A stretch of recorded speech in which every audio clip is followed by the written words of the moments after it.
যাদের বীজ আছে তাদেরকে ছাড়তে আছে, যদি কাজের মধ্যে ধরা না পড়ে। কাজে ধরা গেলে ছাড়তে আছে না, এটা সালাগুনা বলে নিয়ে যেতে হবে। আপনারা দেখতে পাচ্ছেন যে আসলে মালয়েশিয়া ইমিগ্রেশনের যে অপারেশন হয়েছে, এই অপারেশনে প্রায় আমাদের এই মুহূর্তে কুয়ালালামপুরের পাশে যে জালান রাজা লাউতে একটি রেস্টুরেন্ট এবং একটি শপিং মলে অপারেশন হয়েছে। এই অপারেশনে 26 জন বাংলাদেশি সহ 147 জনকে আটক করা হয়েছে। এই 147 জনের যে অবস্থানটা ছিল সেটি হলো যে আমরা আপনাদেরকে দেখাতে চাই যে প্রবাসী বাংলাদেশিদের এখানে ম্যাক্সিমাম লোককে আটক করা হয়েছে। যে বাংলাদেশি প্রবাসীদের এখানে আটক করা হয়েছে, বেশ কিছু বাংলাদেশি নাগরিক রয়েছে, বিশেষ করে বাংলাদেশি নাগরিকের পাশাপাশি পাকিস্তান এবং অন্যান্য দেশের নাগরিকদেরকে এখানে আটক করা হয়েছে।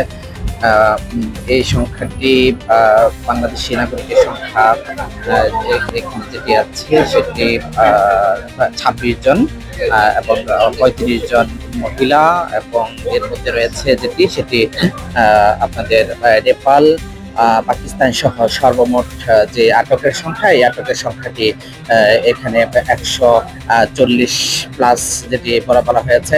তবে মালয়েশিয়া সরকারের পক্ষ থেকে বরাবরই সুযোগ দেওয়া হচ্ছে যে অবৈধ নাগরিকদের এখান থেকে ফিরিয়ে নেওয়ার জন্য। তারা তাদের যে জরিমানা দিয়ে তাদেরকে নিজ দেশে ফিরে যাওয়ার সুযোগ দেওয়া হয়েছে।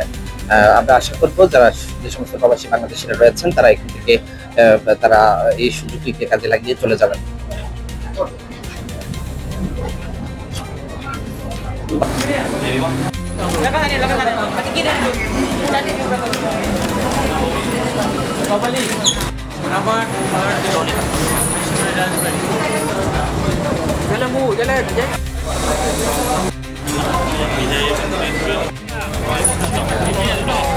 Nanti main ni gigit.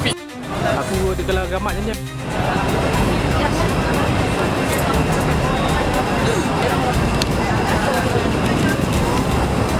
Seorang saja.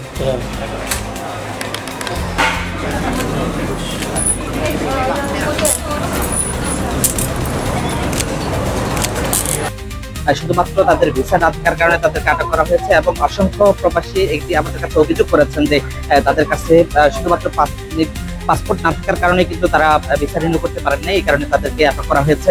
আপনারা দেখতে পাচ্ছেন যে অসংখ্য প্রবাসী বাংলাদেশিদেরকে এখানে আটক করা হয়েছে, পাশাপাশি পাকিস্তান, নেপাল সহ বেশ কয়েকটি দেশের নাগরিক এখানে আটক করা হয়েছে। তবে একটি বিষয় আপনাদেরকে বলে রাখি, সেটা হলো যে আসলে এখানে মালয়েশিয়ার পক্ষ থেকে যে এই মাসের 19 তারিখ থেকে আগামী বছর যে 2026 সালের এপ্রিল 30 তারিখ পর্যন্ত এখান থেকে মালয়েশিয়া থেকে অবৈধ নাগরিকদের চলে যাওয়ার যে 500 রিঙ্গিত জরিমানা যে সুযোগ দেওয়া হয়েছে, এটিকে সবাই গ্রহণ করার জন্য মালয়েশিয়া সরকারের পক্ষ থেকে বলা হয়েছে।